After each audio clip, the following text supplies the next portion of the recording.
Hi everyone.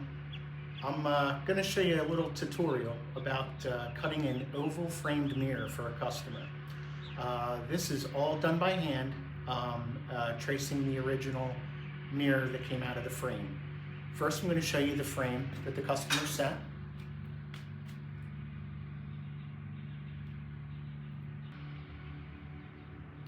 So basically what we do is we remove the old mirror from the frame and we place it on a new mirror using a Sharpie thin marker and trace the original mirror onto the new mirror. As you can see, we're using a rectangular piece of mirror and we're cutting an oval. The tools you're going to need, very simple.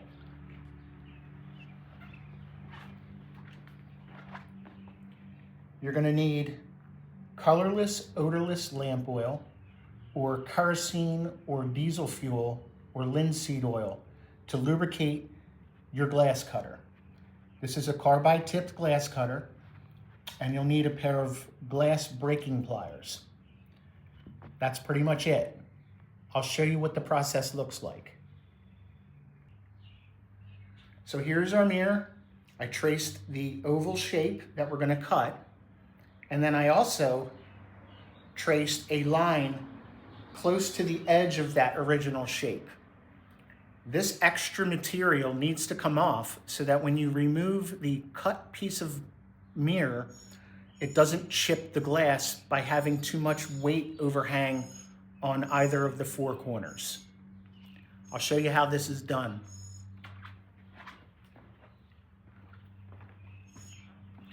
You're always going to start at the edge of the glass, and you're just roughly going to cut to that line.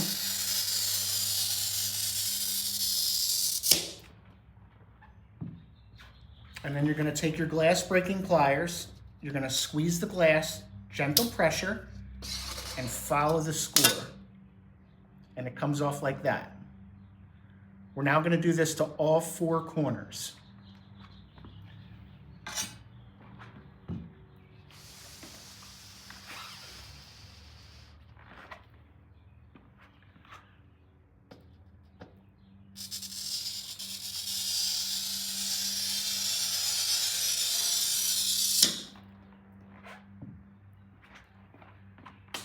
Squeeze gently, follow the brake,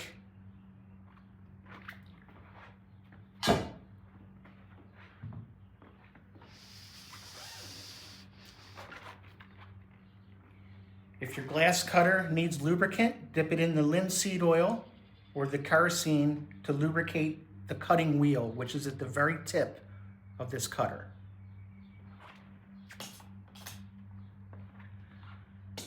That allows for a clean cut and a clean break without overheating the cut.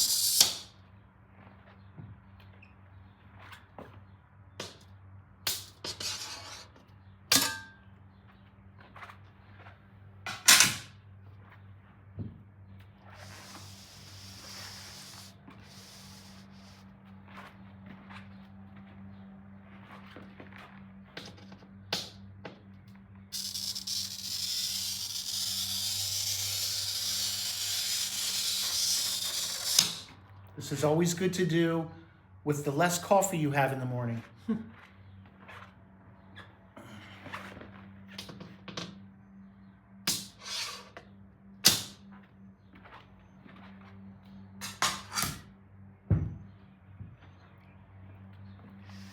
Now you have more of an oval shape, and now the cutting by hand becomes a little more critical. You're going to try to keep that wheel of the cutter on the line or close to it because you're going to sand the product afterwards, which I'll show in another video. You're going to have a line of reference of a start point and an end point. If at all possible, use a Sharpie marker and make one little line which shows where you're going to start and where you're going to finish. I will now lubricate the line that I'm going to cut with a small acid brush.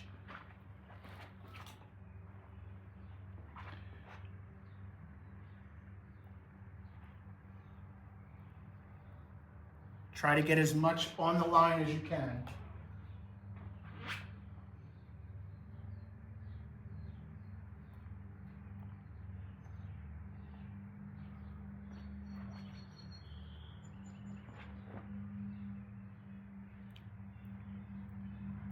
This will keep your cut lubricated through the whole process, as you may need to move around. Generally, when you cut a custom shape, you want one continuous motion, not a stop and start.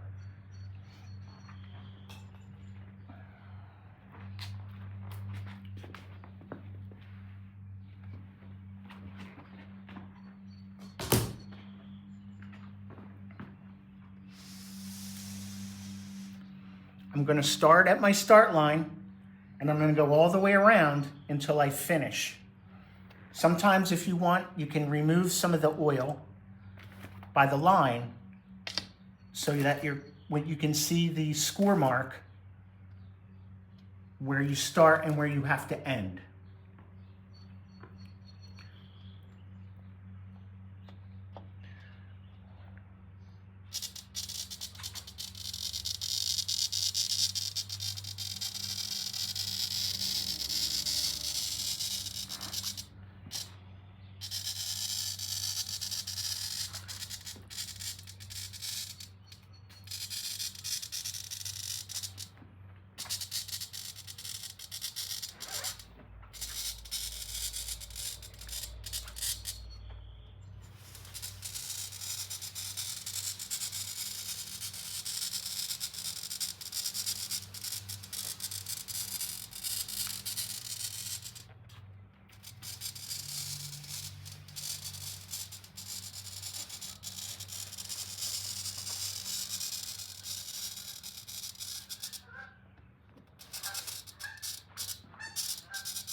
Now you're going to try to find your original score.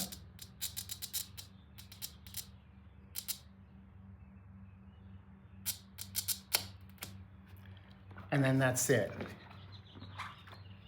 Now you have to remove the excess material with your glass breaking pliers.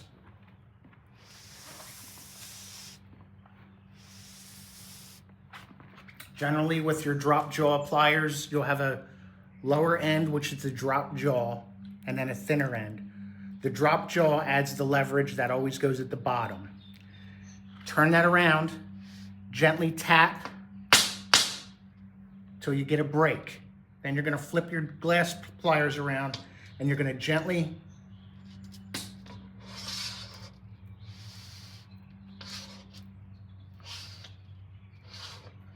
make that glass run.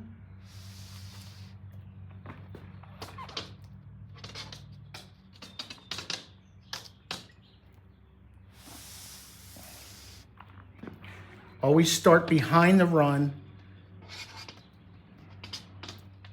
and then work your way around.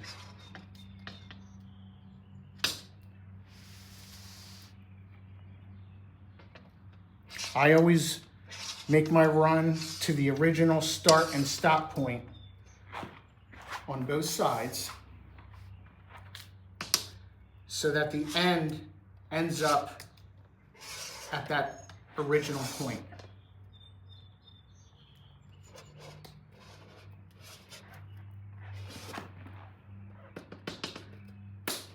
and that's it. Now, since we lubricated it, we shouldn't get very many chips. We also removed all the excess. In order to release the oval from the excess material, we'll have to make a small score, but make sure your score is behind the run in the glass. You don't want it in front, you want it behind. Small score, glass pliers, small break.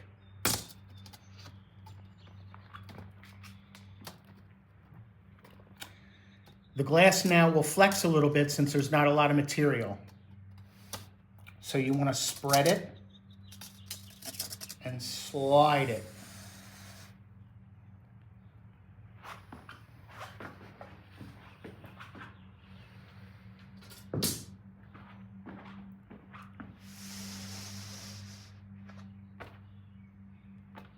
There you have your oval mirror. Thank you for watching. Catch me on the next video. Thank you.